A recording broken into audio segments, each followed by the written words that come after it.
cada semente que foi lançada no gasofilácio. Ela está na salinha, então vem você então.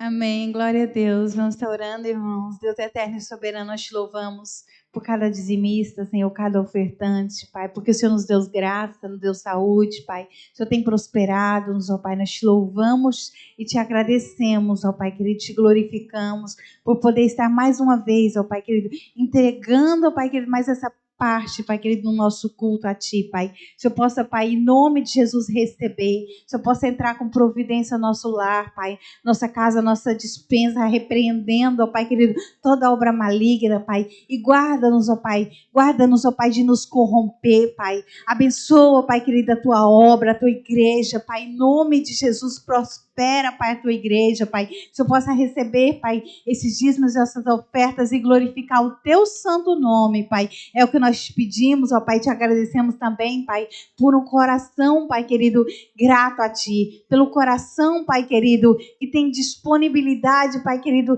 de servir na Tua casa. Nós te agradecemos por esse coração que o Senhor tem nos dado, Pai. Em nome de Jesus, amém. Meus irmãos, pode sentar. Eu queria fazer uma oração para o irmão Felipe, ele está sentindo dores, né? Vou chamar aqui o presbítero Nilton, o presbítero Ezequiel, para estar ungindo eles. O Pedro também está sentindo dor, Pedro. Vamos orar, porque nós sabemos que a dor não é uma coisa legal, né? Tem mais alguém sentindo dor aí, irmão? Vê a padrinha aqui. Aqui está o azeite. Unge o Pedro e o irmão Felipe, para Deus repreender todas as dores. A Bíblia diz que Ele levou na cruz nas nossas dores, né? Estenda a sua mão, está aqui a mão Daniel também. Estenda a sua mão para cá. Vamos orar, interceder por essas vidas, em nome de Jesus. Glória a Deus. Pai Celestial, nós oramos só, pois cremos no poder da Tua palavra, nas verdades que estão escritas na Bíblia, Senhor. E ela que diz que está alguém entre vós aflito, ore. Está alguém contente, cante louvores. Está alguém doente, chame os presbíteros da igreja, orando sobre ele, ungindo com azeite, em nome do Senhor. E a oração da fé salvará o doente. Ó Deus, nós cremos na Tua palavra, Senhor. O Senhor Jesus também diz: imporão as mãos sobre os enfermos e os curarão. Ó Deus, é no poder da Tua palavra, é no nome de Jesus que nós repreendemos todo o mal, toda dor, todo incômodo, seja desfeito agora, pelo poder do nome de Jesus. Caia por terra toda enfermidade, toda dor seja repreendida no poder do nome de Jesus. E nós declaramos, ó Pai, a Tua mão tocando cada filho Teu, e a bênção em nome de Jesus. Eu quero mais de Ti. Eu quero mais de Ti. Quero mais que emoção. Hoje eu quero a Tua unção derramada sobre mim. Eu quero mais de Ti. Eu quero mais de Ti. O meu corpo é Tua morada. Por favor, fique em casa e não saia mais daqui. Aleluia. Quantos creem no poder da palavra de Deus? Digam amém. Quantos creem que Jesus é o mesmo? Tem perguntas tão óbvias, né? Mas o óbvio precisa ser verbalizado. Enfrenta o diabo com toda a sua fé e fique quieto para você ver. A fé tem que ser verbalizada. Nós cremos e temos que dizer que cremos. Amém, irmãos? Muita gente é vencida por causa disso. Crê no Senhor, acredita no seu poder, mas em meio à batalha fica inerte, não arranca a espada. Nós temos que tirar a espada da bainha e cantar aquele hino. Passa a espada no diabo, pisa na cabeça dele, pelo sangue de Jesus, Satanás está derrotado. Irmãos, uma das formas de nós derrotarmos Satanás é expressar amor. Repita comigo, expressar amor. Expressão de amor. Qual foi a expressão de amor que Deus revelou à humanidade? Ele amou-nos de uma forma tão intensa que deu o melhor que ele tinha no céu. Isso era um plano eterno. Ele verbalizou isso lá no Éden, quando diz: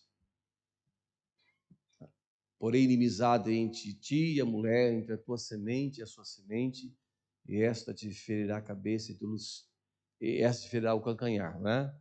Jesus iria ferir a cabeça, mas seria ferido no calcanhar.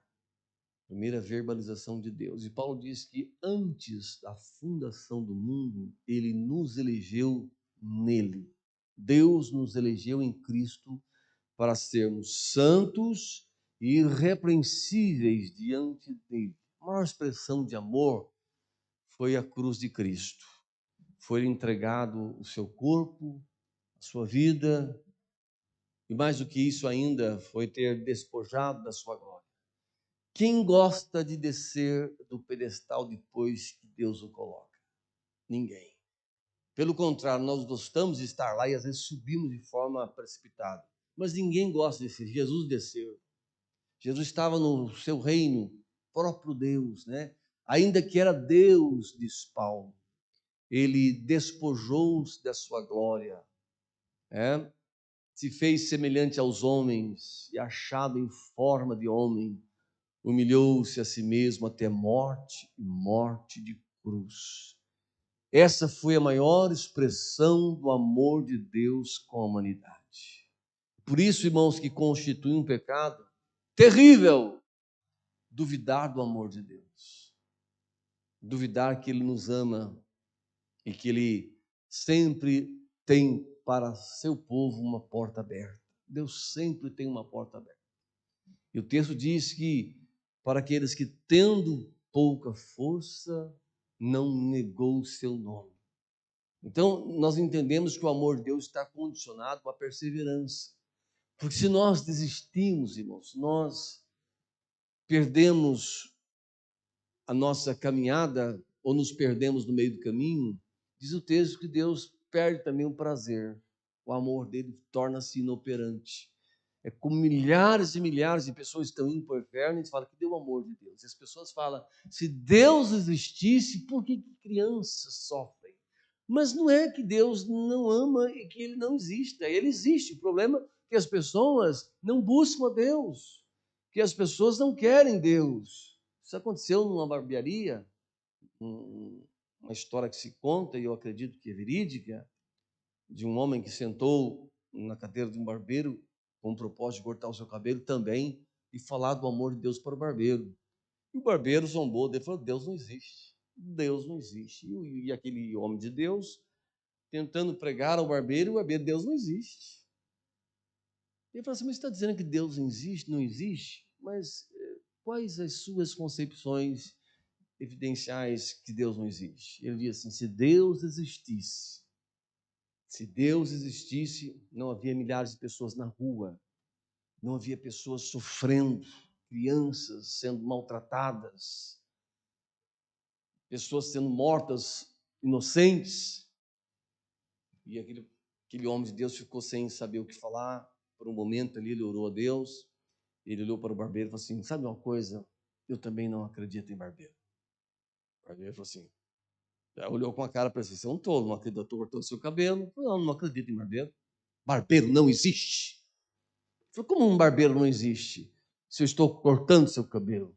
Se barbeiro existisse. A respeito, esse fato se enrolou um pouco mais à frente. Falou, mostrar para você que barbeiro não existe. E foi à rua e trouxe um maltrapilho. Barbudo, sujos. e falou assim: ó, se barbeiro existisse, esse homem não estava na rua. Os barbeiros iam atrás dele, cortavam os seus cabelos. Aí o barbeiro deu um sorriso sarcástico e falou assim: é que eles não querem. E de fato o barbeiro também, o barbudo, não quis fazer a barba. Ele gostava daquela vida, porque é uma opressão, uma possessão que entra na pessoa, ela tem prazer em viver nas ruas. E aí o barbeiro falou assim: eles não vêm até a gente, eles não querem que nós façamos a sua barba. Já tentamos se unir a uma associação que tem por aí para pegar os mendigos, a maior parte deles não querem. Então está aí a resposta que eu preciso te dar. As pessoas sofrem, passam por sofrimento porque não querem Deus, não buscam a Deus. Porque a Bíblia diz que o amor de Deus foi derramado, irmãos. Deus não morreu somente para a igreja.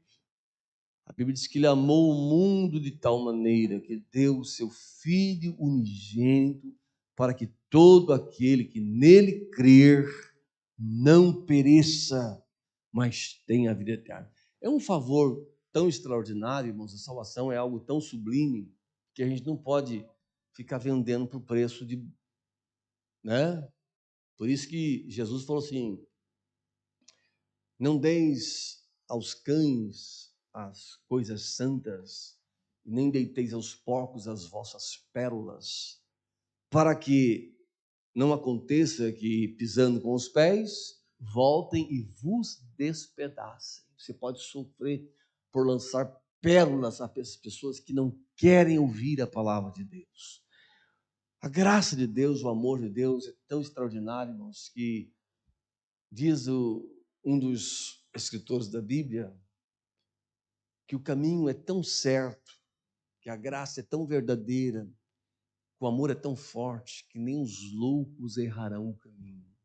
E na oração que Jesus faz, na sua conversa com os discípulos, ele levanta a mão para cima e fala: Pai, graças te dou, porque ocultaste, ele está se referindo às Escrituras, essas coisas aos sábios e entendidos e as revelaste aos pequeninos. Ou seja, a graça e o amor de Deus não se alcança através do intelecto, irmãos, através do grande conhecimento secundário, pela formação acadêmica. Nós compreendemos o amor de Deus com o coração, irmãos, com a mente simples. O Evangelho de Jesus Cristo é simples. É muito simples que qualquer pessoa pode alcançá-la. Mas, infelizmente, os mais estudados, eles têm dificuldades de ouvir a palavra de Deus, porque ela é muito simples. Ontem entrou um rapaz no carro, fiz uma corrida, ontem não, foi sexta-feira.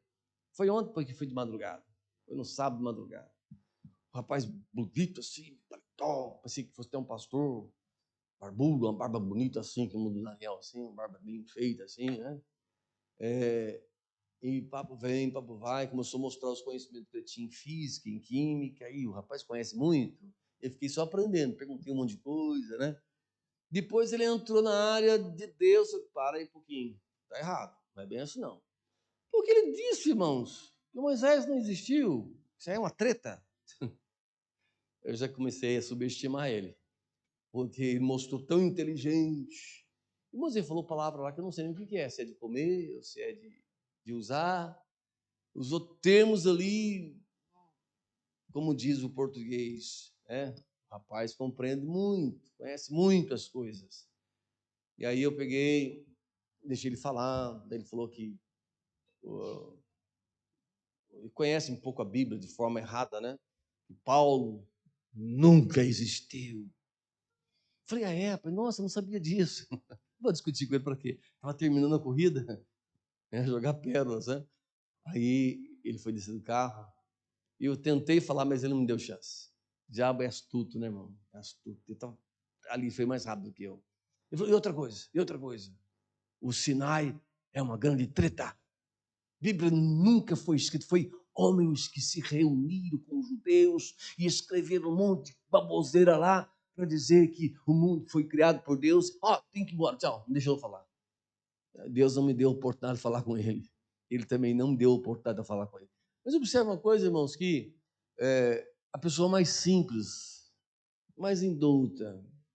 Nós estávamos falando antes no monte, eu e o Felipe e o pastor Gilson, ele estava falando da mãe dele que não sabe ler, que ela sabia, conhecia a palavra Lucas, Mateus, ela falava, abre meu filho em Mateus, lê o versículo tal, porque ela escutava. E ela abria a boca, saía tantas pérolas da boca dela, não foi, Felipe? Eu falei, minha mãe também tinha esse dom, ela sabia ler, mas era pouco. Mas quando ela sentava para aconselhar alguém, saía tantas pérolas da boca dela. O Ezequiel deve se lembrar de um pastor hoje chamado Jefferson Chagas. Se formou, estudou, se doutorou, se mestrou, fez muitos cursos, PhD nos Estados Unidos, aprendeu árabe, chinês, aprendeu a falar chinês, irmãos. Aprendeu a falar alemão, fala inglês fluentemente, deu aula em universidade no Brasil. E ele tinha se convertido, estava terminando a faculdade de engenharia química. Meu pai havia ficado viúvo, ele ia na minha casa.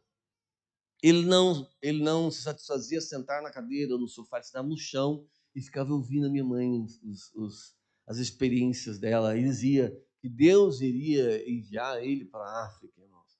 Eu estava meio afastadão assim, falando, ele está querendo dizer que vai ser missionário. E não é que ele foi para a África mesmo? Foi para a África, para a América, foi para a China, foi para a Coreia do Norte. Eu falei com ele em Almada pelo computador. Eu falei, como você está conseguindo falar comigo? Você está na Coreia do Norte? Já eu consegui criar aqui um programinha, baixei um programinha e consigo falar. Eu falei, toma cuidado. Lá na Coreia do Norte, falando na internet, irmãos.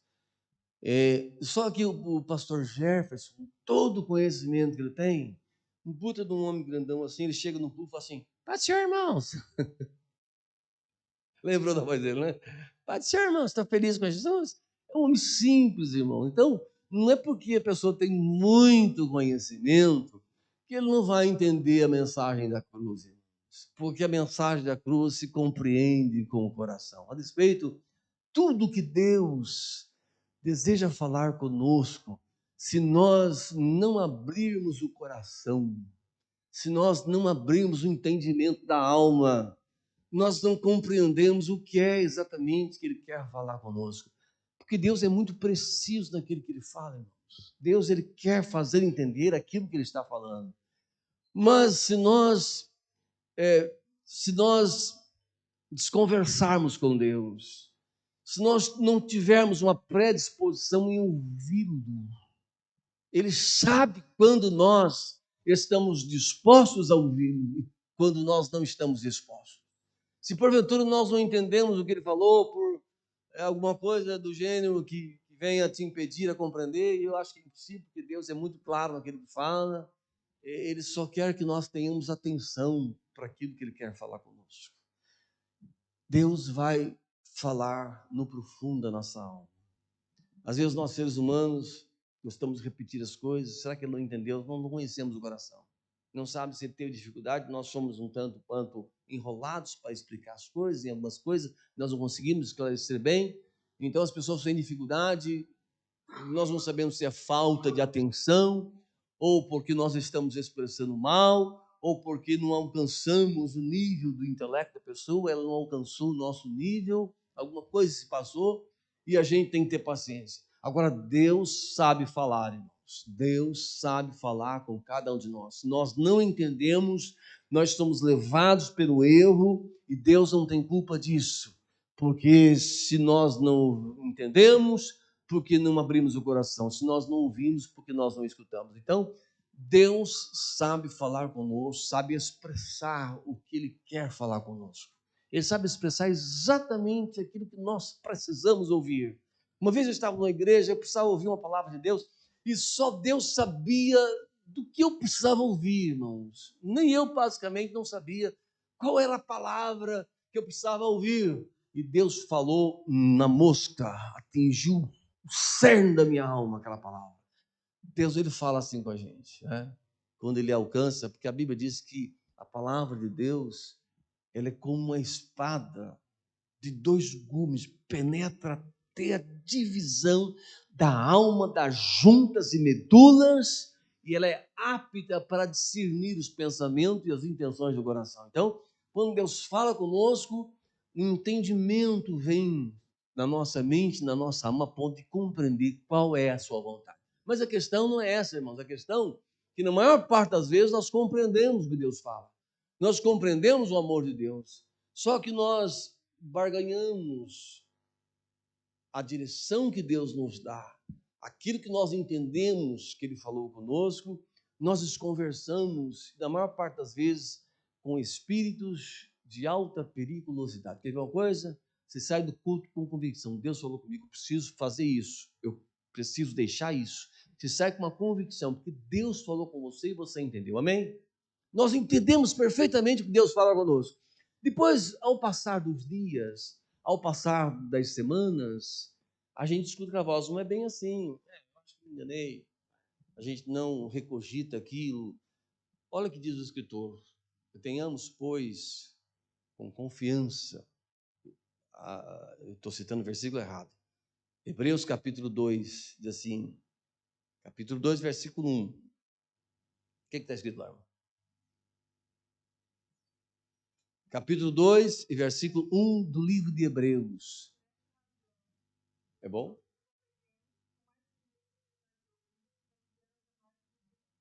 É bom nós compreendermos as coisas que já temos ouvido, para que em tempo algum, está falando do tempo, nos desviemos dela. Deus fala conosco, irmãos, nós temos que ter muita precisão, muita rapidez em executar, porque há forças malignas que trabalham de forma tão sorrateira para roubar aquela semente, aquela voz que você ouviu de Deus. Observe que nós pregamos muito aqui, já teve muita gente que falou sobre esse assunto, sobre Abraão e seu filho, nós falamos no ontem. Você perceba a velocidade de Abraão em executar o mandato de Deus. Ele podia fazer uma barganha muito boa ali, muito honesta e muito justa. Deus fala, Abraão, toma o teu filho que você ama, teu único filho, Isaque, oferece ele uma das montanhas que eu vou te informar em holocausto. A Bíblia diz que ele levantou bem cedo, de madrugada, albardou o seu jumento, tomou 2 moços, pegou o cutelo, pegou o fogo, pegou a lenha e partiu com pressa ao lugar que Deus havia mandado. Irmãos, Abraão podia pensar assim, pronto, eu queria dar Isaac, dar Ismael, mas Deus foi muito taxativo, falou que é Isaac, eu tenho que fazer, eu sou obediente, mas ele vai me perdoar, vou tomar um cafezinho de manhã cedo, desculpa lá, né? É o último dia, eu sei que vou sofrer com Sara depois, eu não sei o que é que Deus vai fazer, se ele vai tornar a vida a Isaac, eu acho que é isso que ele pensou, que ele creu, como ele fala, né? Voltarei depois de ter adorado, mas subentende no texto, irmãos, que poderia Abraão, sim, com muita honestidade, falar, Deus, me perdoe, eu vou sacrificar o meu filho, mas eu vou passar amanhã com ele, eu não vou tão cedo, mas eu vou cumprir a sua vontade. Irmão, se ele fizesse isso, com certeza ele seria tentado. Ele seria tentado a não entregar Isaac. Nós, muitas vezes, conversamos, dialogamos na nossa mente com o espírito muito perigoso, irmãos, que chega como se fosse a voz da nossa consciência e fala, não é bem assim, Deus falou, mas o pastor exagerou, o profeta falou demais, e não é por aqui, é por aqui. Ele começa a apresentar-nos atalhos e caminhos mais fáceis. Se nós não tivermos pressa em fazer o que Deus mandou, nós mudaremos de ideia com muita facilidade. Porque ele é engenhoso, irmãos, não queira ser mais esperto que Lúcifer e seus demônios. Eles são anjos caídos, eles não se cansam, eles não são vistos por nós e podem estar próximos sem sentirmos a sua presença. Ele tem dardos, ele tem setas, ele arma ciladas com muita precisão e trabalha com muita precisão para que nós caiamos nas suas ciladas. Se nós não mantivermos uma comunicação estreita com o Espírito Santo, se não estivermos afiados, edificados na palavra de Deus, nós somos enganados, irmãos, somos enganados, crendo que estamos por cima da carne seca. Observe o rico no seu astuto, na sua confiança, na sua riqueza, o inteligente, o sábio, ele dá risada de você e diz, você acredita nessas besteiras? Quando o rapaz saiu do carro, pensei assim, quão tolo é esse homem dizer que é tudo uma treta. Né? Cheio de conhecimento, de entendimento acadêmico, estudou, se formou, mas entendimento das coisas espirituais estava abaixo de zero. Nós não temos capacidade pelo nosso intelecto, pela nossa esperteza, pela nossa inteligência, pela nossa experiência como ser humano, de ser páreo de entidades demoníacas. Somente o Espírito Santo pode nos ajudar. A nossa dependência de Deus. Aí se cumpre o versículo 8 do capítulo do Salmo 118.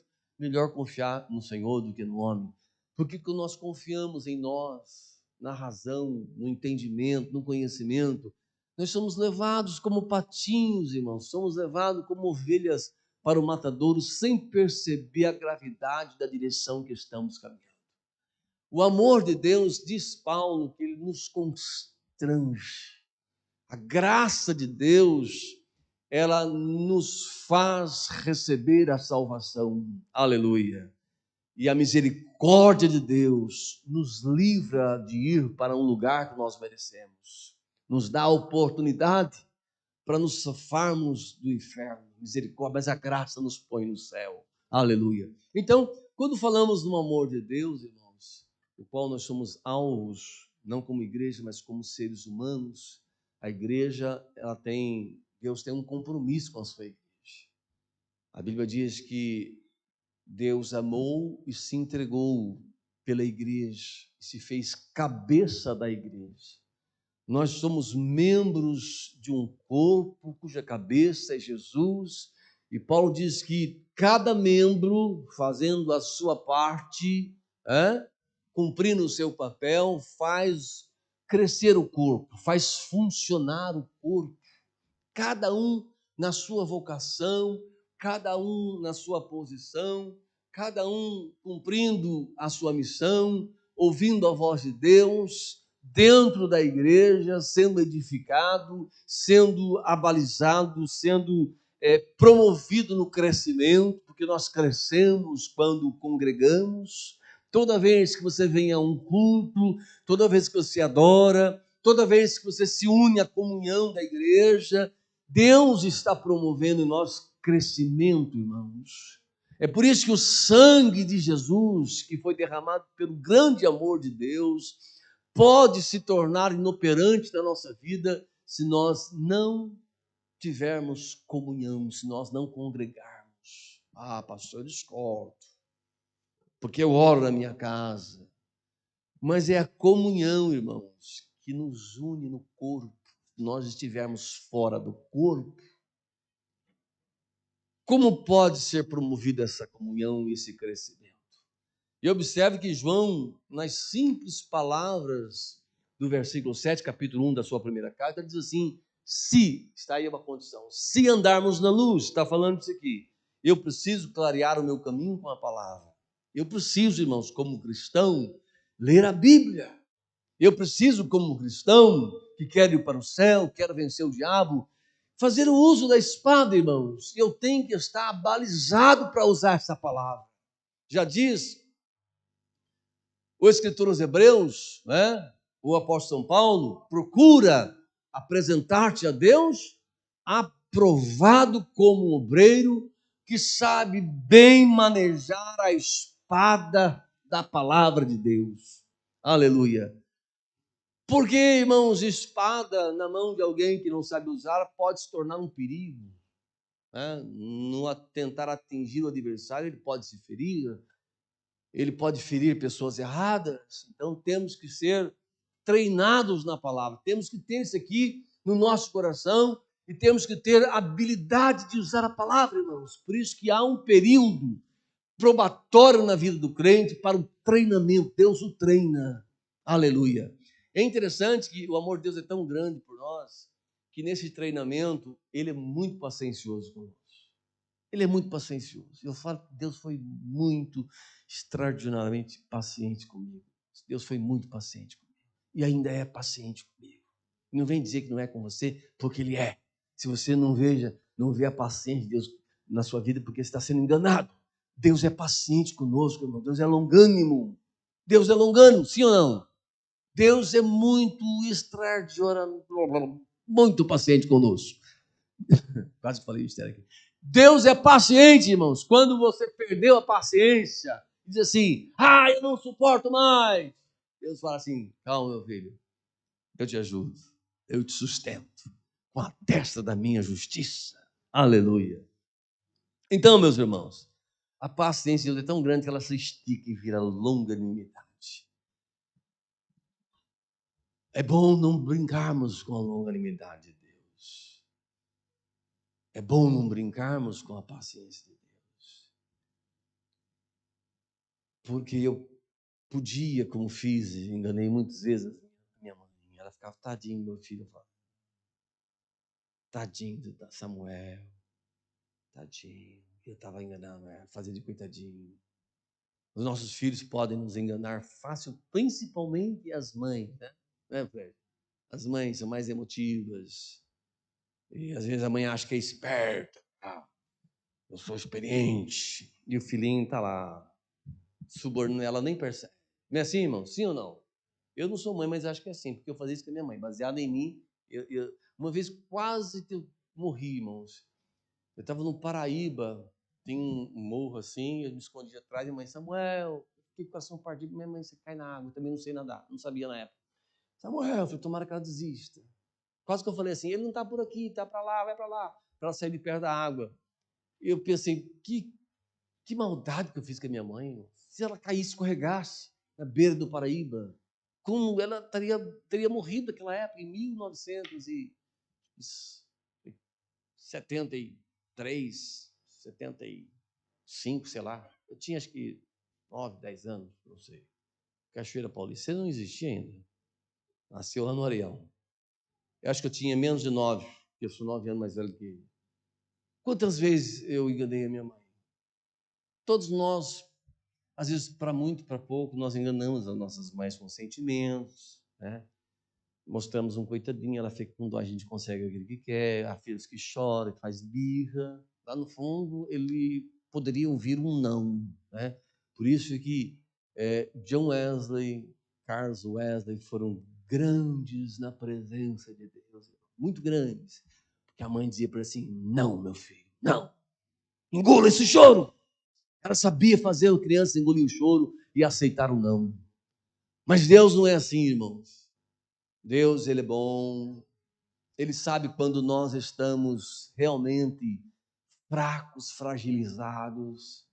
E a Bíblia diz que aquele que em tudo foi tentado pode socorrer os que são tentados. Paulo diz assim, visto que temos um grande sumo sacerdote que penetrou no céu, Jesus Cristo, ele diz, retenhamos firmemente a nossa confissão, porque não temos um grande sumo sacerdote que não possa se compadecer das nossas fraquezas, mas um que em tudo também foi tentado, porém sem pecado. Corramos com paciência, a fim de encontrar graça e misericórdia em tempo oportuno. Deus sabe quando nós não estamos suportando, mas há momentos que nós preferimos o atalho, as coisas mais fáceis, e falar assim, Deus, eu não estou aguentando. Ele sabe que você está aguentando. Porque, irmãos, Deus não dá nada para além daquilo que você possa suportar. Está escrito. Paulo diz, Deus não pode ser tentado pelo mal e a ninguém tenta, mas quando somos tentados, a tradução grega, quando somos provados, Deus também estabelece limite para o adversário. E com a tentação muito intensificada, ele dá um escape. Deus não permite nós sermos tentados a ponto de sermos injustiçados pela nossa natureza caída. E falar assim, eu não estou suportando, estou sendo levado. Deus estende a mão e socorre. Mas Deus sabe quando nós estamos fazendo um beicinho, querendo ser mimado, já sendo crescido, é um perigo, porque Deus fala, você quer ir? Então vai. E eu posso falar com muita propriedade, irmãos, que eu sou filho de pastor e saí com 13, voltei com 13,5, saí com 14, voltei com 14,5, saí com 15, voltei com 16, minha vida era um balanço. E todas as vezes que eu me afastava de Deus, Deus me avisava, você quer ir? Então vai. E eu achava que ele ia estender a mão e ele deixava eu sofrer. Depois voltei no ano de 1992. Falei, Senhor, nunca mais saio da tua presença. Não vale a pena, Senhor, brincar de estar na igreja, de servir a ti. E tomei uma decisão com Deus. Todos os beicinhos que eu fiz para Jesus, Jesus me ignorou. E foi a forma que ele me amou para que pudesse valorizar a salvação. Amém? Fique de pé em nome de Jesus. Deus, ele nos ama, irmãos. Deus, diz o texto que nós lemos, Salmo 118, que Deus, ele é bom. Deus não é bonzinho, Deus é bom. Lá no livro de Naum diz assim, capítulo 1, versículo 7, Deus é bom e é uma fortaleza no dia de angústia. Deus é uma fortaleza no dia de angústia. Verso 7, ele diz, ele conhece aqueles que confiam nele. Deus é bom, é uma fortaleza no dia da angústia, e ele conhece aqueles que confiam nele. A confiança na vida do crente é gerada, irmãos, na perseverança. Aleluia. Então, o conselho do Espírito Santo para nós nesta manhã é: seja perseverante, porque ele te ama. Nós sofremos supostos ataques do inimigo e acreditamos que Deus não nos ama. Já disse no princípio, mas é pecado duvidar do amor de Deus. É pecado.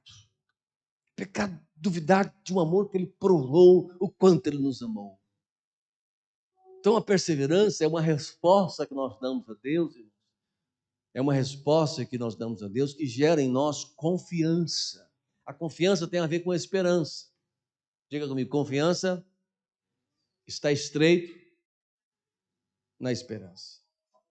Quando Jeremias diz assim, bem-aventurado o varão que confia no Senhor, cuja confiança ou cuja esperança é o Senhor. Paulo diz assim que as tribulações das nossas vidas, que Deus permite passarmos, gera paciência, perseverança, gera experiência, gera esperança. Ele fala, se você adquirir através da tribulação, perseverando, adquirir paciência, experiência e a esperança, nada será confusão para você. Porque o amor de Deus vem e é derramado no seu coração. Nós recebemos, quando aceitamos o amor de Deus, o primeiro amor, que deve sempre estar conosco. Mas é vencendo tribulação, é enfrentando as adversidades com confiança em Deus, ou com perseverança, irmãos, que nós vamos crescendo a ponto de você não fazer confusão mais com as coisas espirituais. Há pessoas que vivem muito confusas. Uma hora você é meu amigo, na hora eu não gosto mais de você porque eu estou achando que você está pensando mal de mim. Irmãos, nós temos que ser maduros, irmãos.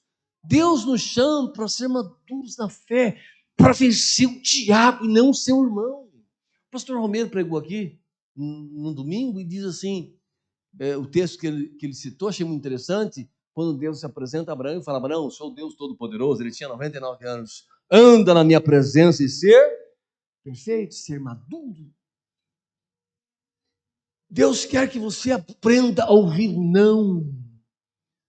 Aprenda a suportar o seu irmão quando você achar, entre aspas, que ele não gosta de você, porque você é obra do diabo, você é picuinho de Satanás, irmão.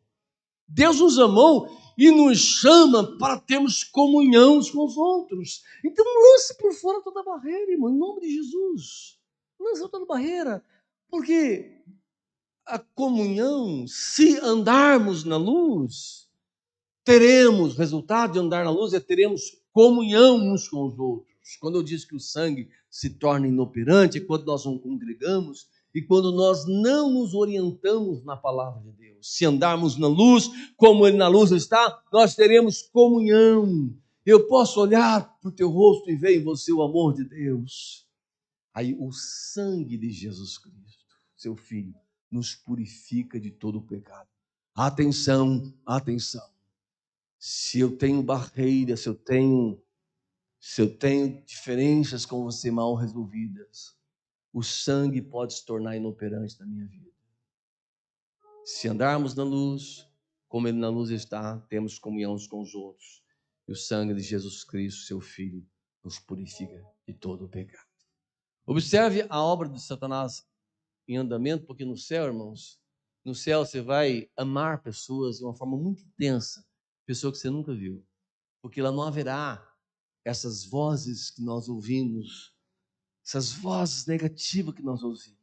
Ele muitas vezes quer deixar você para baixo, dizendo que você não faz, que você não pode, que você é vítima, que você é perseguido. Sabe aquele espírito de autocomiseração? E você sente tão pequenininho, tão desprezado. Irmãos, Deus já disse que você é um vencedor. E que você pode vencer. Que você é mais do que vencedor. A palavra de Deus é: esforça-te. Aleluia. Repita comigo: esforça-te. Vamos orar, irmãos. Eu convido você para vir aqui à frente, nós darmos as mãos. Vamos orar. Vamos orar. Vamos clamar ao Deus do céu. Vamos dar as mãos aqui, irmãos. Vamos exercitar a nossa comunhão. Exercitar a nossa comunhão. Aleluia. Glória a Deus. Vamos exercitar a nossa comunhão. Vamos orar ao Deus do céu. Eu posso sentir Deus tão forte aqui, irmãos. Aleluia. Aleluia. Ele é maravilhoso. Ontem nós estávamos no casamento da irmã Daniela. Uma festa simples, poucas pessoas, né? Coisa bem rápida assim. Deixa eu contar uma coisa para a irmã Elisângela. Nós estávamos na mesa conversando. Eu senti um amor de Deus por você tão grande, irmão. Assim, tipo assim, Deus falava comigo assim: ela é minha, ela me pertence. Eu cuido dela. E eu queria chamar você para orar aqui. Não sabemos que Deus ama todos, mas eu senti o quanto você é amado por Deus, irmão. Deus gosta do seu coração. Amém? Amém. Ore, abençoa nós. Senhor Deus e Pai, nós te agradecemos nesta manhã, Senhor, por todo o seu amor, Jesus. E nós sabemos, ó Deus, que é incondicional para com nossas vidas, Pai. Nós te agradecemos, ó Deus, pelo dom, Senhor, de respirar, Pai. Nós te agradecemos, Senhor, por estar nesta casa, Senhor. E podemos sentir, Senhor, a tua presença santa neste lugar, Senhor. Oh Deus, hoje, desde desde o momento em que chegamos aqui, nós podemos sentir a tua presença neste lugar. Nós podemos sentir o teu amor. Senhor, como nós sentimos acarinhados por ti nesta manhã, Senhor. O teu amor é tão grande, tão grande, tão grande. Nós te agradecemos, Pai, porque mesmo sem merecer, Senhor, o Senhor nos ama. Mesmo sem merecer, o Senhor nos ama de tal maneira que o Senhor nos enviou o teu Filho, Pai, para nos ajudar, Senhor, para morrer por nós, ó Deus, tamanho é o teu amor por nós. E nós te agradecemos, Senhor, porque não somos merecedores desse amor, Pai. E mesmo assim o Senhor nos ama. Te agradecemos nesta manhã, Senhor, pela tua palavra neste lugar, pelo teu ensinamento, Senhor. E te pedimos, Jesus, continua conosco, Pai. Continua nos guiando, Senhor. Continua, Senhor, conosco todos os dias, porque sem ti, Senhor, não somos nada. Sem ti, Senhor, não somos nada, Pai. Continue conosco, Senhor, todos os dias das nossas vidas, Pai. Ensinando-nos, Senhor. Chamando-nos a atenção, Senhor, quando for necessário, Pai. Mas não tire de nós, ó Deus, o teu amor, Pai. Não tire de nós os teus olhos, Senhor, porque sem ti não somos nada. Dependemos, Senhor, de ti, Pai. Somos completamente dependentes do teu amor, Senhor.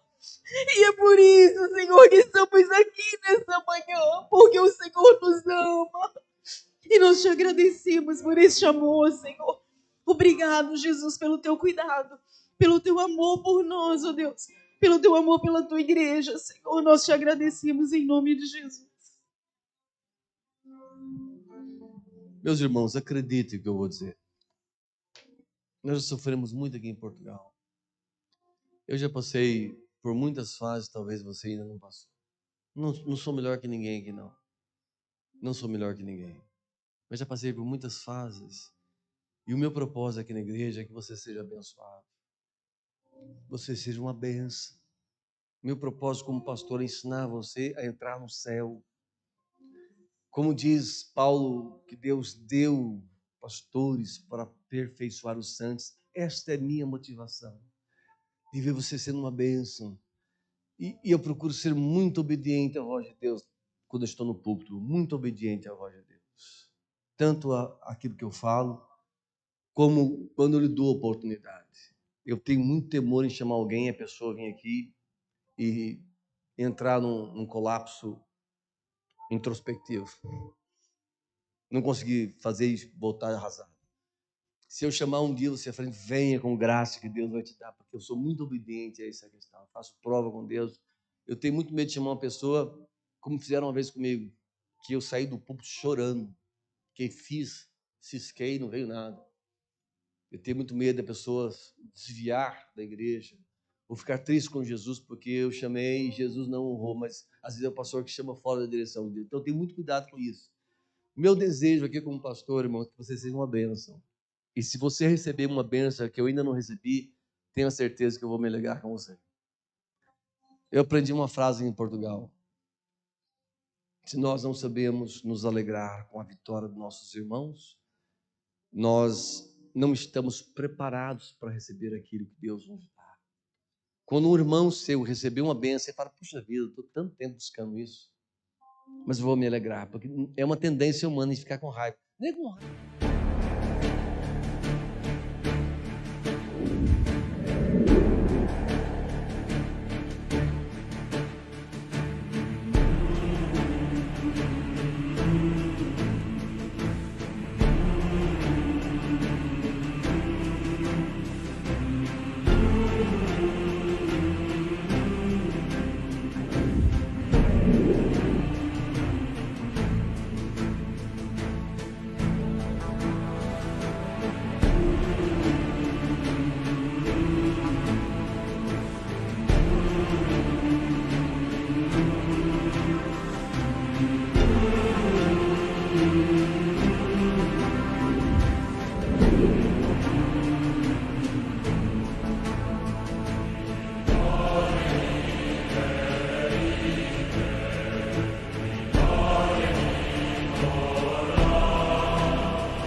celebramos com as vitórias dos nossos irmãos.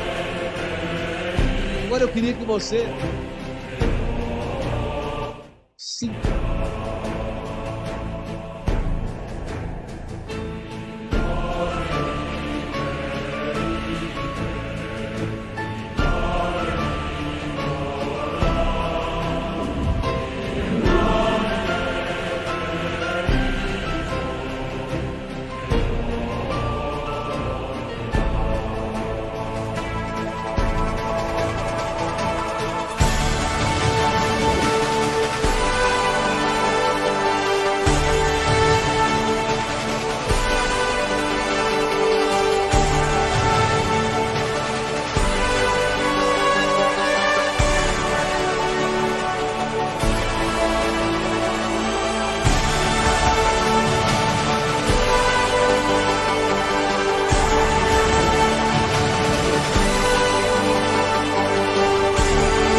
Onde